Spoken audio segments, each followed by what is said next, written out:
ഞങ്ങൾക്ക് വേണ്ടി അപേക്ഷിക്കണമേ.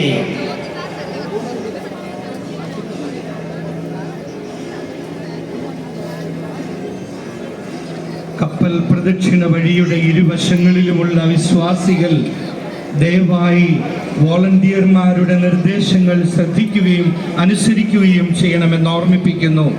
കപ്പൽ യാത്രയ്ക്ക് പ്രദക്ഷിണ വഴിയിൽ തടസ്സമുണ്ടാകാതെ ഇരുവശങ്ങളിലേക്കും നീങ്ങി നിന്ന് സഹകരിക്കണമെന്ന് പ്രത്യേകം ഓർമ്മിപ്പിക്കുന്നു. പരിശുദ്ധ മറിയമേ, കുറവിലങ്ങാട് മുത്തിയമ്മേ, ഞങ്ങൾക്ക് വേണ്ടി അപേക്ഷിക്കണമേ.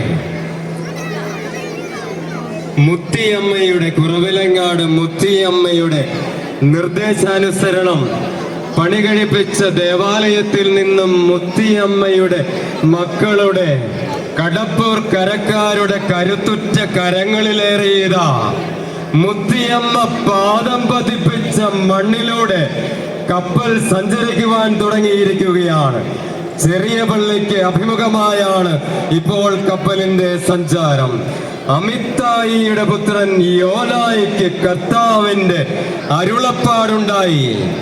നീ എഴുന്നേറ്റ് മഹാനഗരമായ നിനവേയിൽ ചെന്ന് അതിന്റെ ദുഷ്ടതയ്ക്കെതിരെ വിളിച്ചു പറയുക.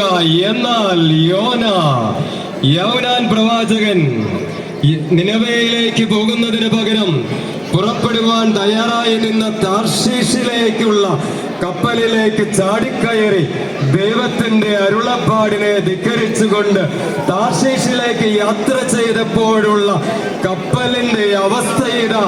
കടപ്പൂർ കരയിലെ പുതുതലമുറ അണുവിട തെറ്റാത്ത പാരമ്പര്യം കൊണ്ട് പവിത്രമായ ഈ പുണ്യഭൂമിയിൽ 2025 ആണ്ടിലും ആവിഷ്കരിക്കപ്പെടുകയാണ്. ചരിത്രത്തിലെ ആദ്യ ഏകദേശീയ മെത്രാനായിരുന്ന പറമ്പിൽ ചാണ്ടിമെത്രാന്റെ ഭദ്രാസന ദേവാലയമായിരുന്ന ഇന്ന് സീറോ മലബാർ സഭയിലെ ആദ്യ മേജർ ആർക്കി എപ്പിസ്കോപ്പൽ ദേവാലയമായിരിക്കുന്ന കുറവിലങ്ങാട് മർത്തമറിയം ഫൊറോന പള്ളിയിലാണ് കപ്പലോട്ടം, കപ്പൽ പ്രദക്ഷിണം നടന്നുകൊണ്ടിരിക്കുക.